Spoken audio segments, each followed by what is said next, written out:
On second down, Roethlisberger. He's got time in the pocket, and he's going to go down. Sacked back at the 13-yard line. And play is stopped here. Timeout. It's the defense calling the timeout here. And with halftime on the horizon, they'll be out of timeouts from here forward. After the sack, 3rd and goal now from the 12.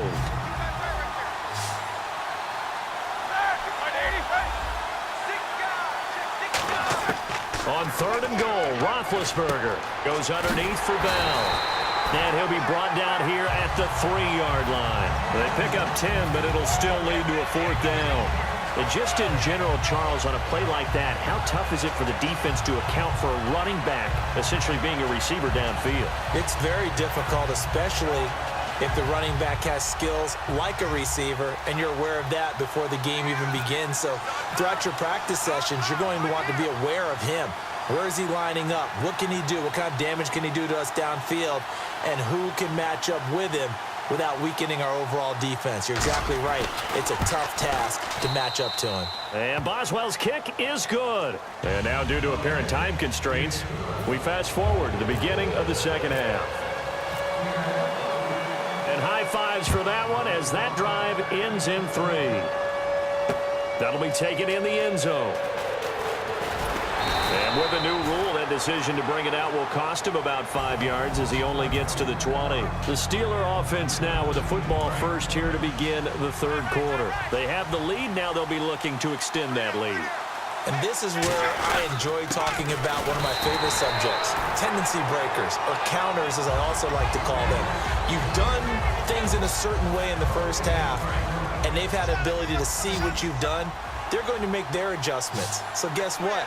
You adjust yourself and try and stay ahead of the pace because you are looking for some separation in this ballgame. The adjustment to the adjustment. Without a doubt. Show them one thing, hit them with something else. All right, I'm going to show my age here a little bit. We used to talk about running backs catching the ball as safety valves. Nowadays, they're a big part of the passing offense. Quit acting like you're so old. You're only 65. And he will have a first down here at about the 40. It's a pickup of 16 there, and it'll lead to a new set of downs. And there's another completion to the tight end. And let's face it, it is hard to overthrow a 6'6" target. It is indeed. Quarterbacks like their speed guys. They like that huge 6'6" target that they've got in him. They really do, and it reminds me of what one great tight end told me once. He had told his quarterback, just make sure you throw it up there. You know, kind of like put up in the top shelf where the kids can't get it. Play clock winding down. A fake to Bell. Now it's Roethlisberger. He's going to air one out. And this is caught inside the 5. And he's in. Touchdown, Steelers. Martavis Bryant, his 2nd touchdown of the afternoon. And the Steelers find a way to stretch their lead.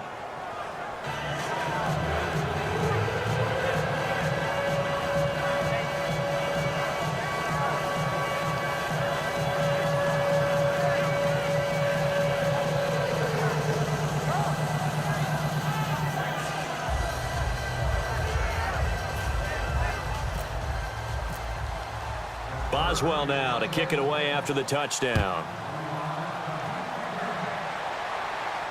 This will be taken to the back of the end zone. And it's a pretty good return here as he'll get it up to the 29-yard line. Now we take a glance at the offense as they work their way back out for their first possession of the second half. They're down in this game. A chance for the offense, though, to put something on the board, get some momentum here in half 2. Try and get things kick-started for them. And you know at the half, they discussed how they were going to get that done. This is where scripting comes into play a lot of the time. How many plays do you script coming out of the second? Most of the time in the first half, you're scripting 12 to 16. I think in the second half, you're really scripting more like 8 to 10. Kind of a starter or an opener, whatever terminology they use. Just something to get you off to a quick start. Second and 10. It's Wilson again. Looking for Lockett, and it's intercepted. Picked off by Ryan Shazier. And his guys are going to take over at the 31-yard line. And now out come the Steelers. And they were able to punch it in the end zone last time. They'll be looking to do that again here for the defense. Obviously, they'll be looking to stop them from punching it back in the end zone. It always is punch-counter-punch, isn't it? And which team has the advantage? Well, let's just go back. Last time on offense, they rolled downfield, get into a good rhythm. You can see a little more bounce in and out of the huddle. You can see the sideline really get into the game. So defensively, you're thinking to yourself, how do we take that away from them? How do we get the advantage back? Let's see what they come up with. I think pressure is always the first way to go. You love pressure. I love it. We'll see if they dial it up this drive. And a good quarterback facing zone coverage. If he has just a little bit of time to survey the scene, that's what's going to happen. No doubt about it. If there's no pressure, he's going to continue to pick them apart because he'll have all that time to find someone open downfield. You can only cover for so long. So maybe they want to go to a zone blitz scheme, get a little bit more pressure. Remember when Carolina did that against Denver? They lost the game ultimately. They dropped the defensive end out, and he ended up with an interception in that game in Super Bowl 50. Maybe some sort of scheme like that to try and get more pressure at the passer. Now Roethlisberger, and the hit jarred it loose. It's incomplete. A lot of teams love to throw screen passes. They want to tire out defenses because they make them run a lot. But there are a lot of moving parts on a play for an offense when they call that one. Because you got the linemen that have to move. You have the wide receivers that have to get out and vacate. You got the running back that's got to make a little... And he's going to take it in for a Steeler touchdown. Antonio Brown from 4 yards out. And the Steelers are going to add on to their lead. So on 3rd and medium, they dial up the pass, and it works to hit the end zone. And it's really not a surprise to me. That's a throwing down in the NFL because of how tough it is to run the football. But what offenses like to do is still show run formations to make them respect it and throw out of those. In this case, they took a nice shot at the end zone and made it pay off. And Seattle now ready to march onto the field. And this should be the final play before the quarter ends. 19. They go back to the air here after the INT on the pressure comes, and Wilson's going to go down. Stephon Tuitt.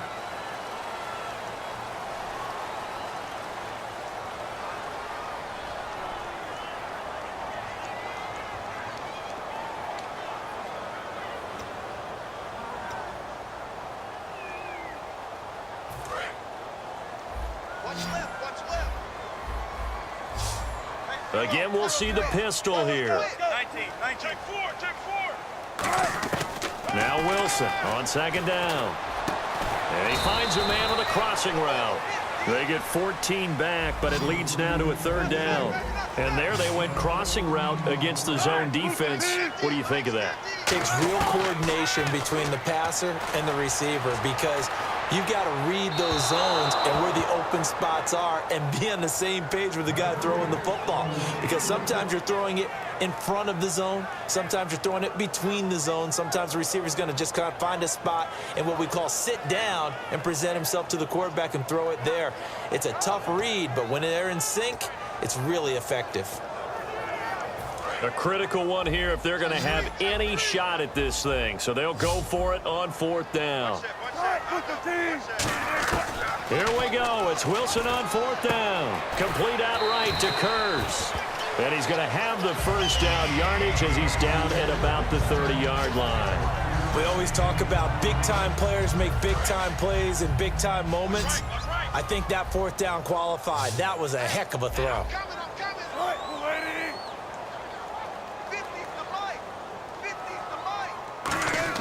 Now Wilson on 1st down. He rifles one that's intercepted. A great read, and it's picked off. And his guys are going to take over at the 39-yard line. The Steelers' offense now, they head back onto the field. And they will simply, Charles, be looking to duplicate what they did last time when they were able to push it in for 6. And they hope it'll be that easy, right? To be able to take exactly what happened before, replicate it. They have to make a few additional changes along the way because I'm sure the defense will make some adjustments, but they've got to have great confidence having scored the last time out.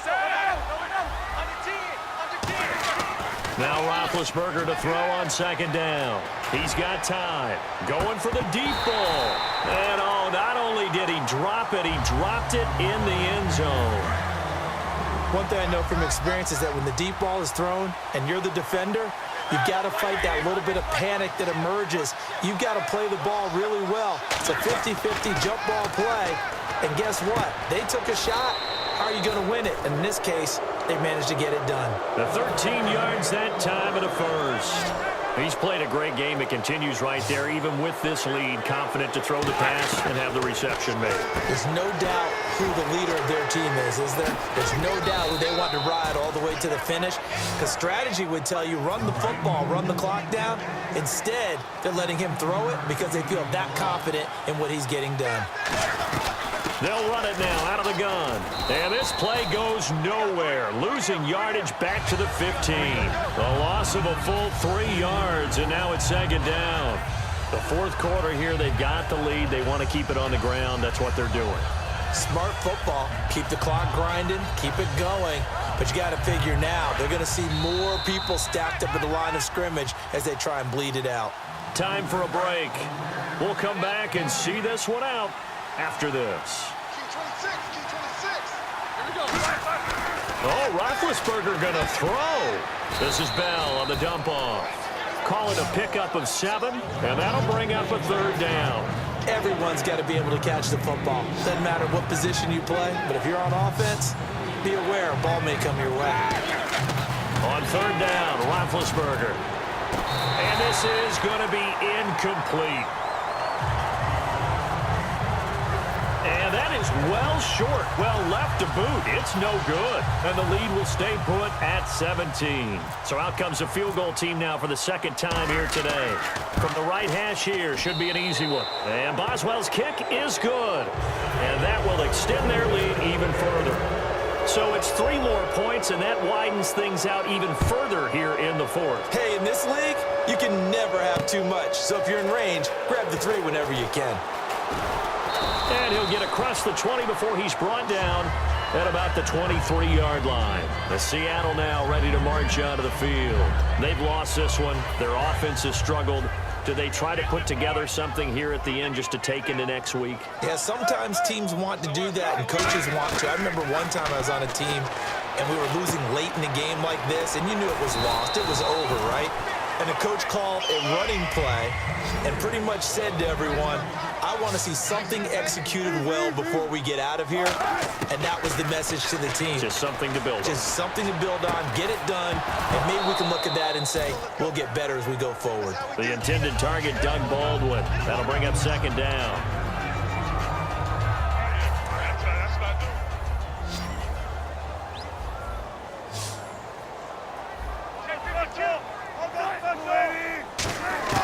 Again on 2nd and 10, it's Wilson.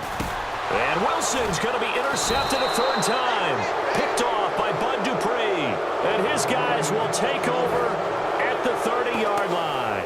Pittsburgh's offense now heading back out onto the field. They take over with great field position. They've got the big lead. Most would say they should kneel it, but the key word there is should. You never know here. You never know. That's the exact play that should happen. But some people like stats. You know, some people like to put more things up on the board, but kneel down is usually the right play here. We'll see what they do in this situation. Out of the pistol, it's Bell. And he'll fall forward to the 29-yard line. Credit him with a 1-yard gain there to make it 2nd and 9. Tough day, tough sledding right there, and it's been that way the entire game. Not a whole lot of room to ramble for him. Yeah, you're right. It's been that way all afternoon. Didn't get a whole lot better there.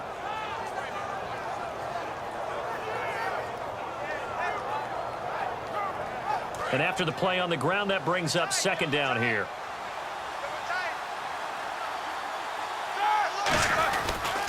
They'll go again with Bell. And some room to roam now. And inside the 20 before he's brought down. They pick up 12 on the play there, and they move the chains.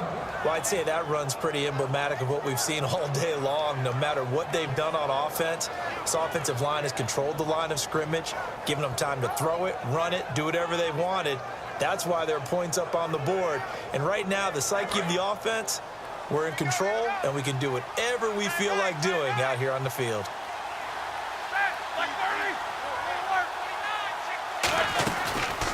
Now a handoff. Running left is Bell. And he'll take this one down near the 15.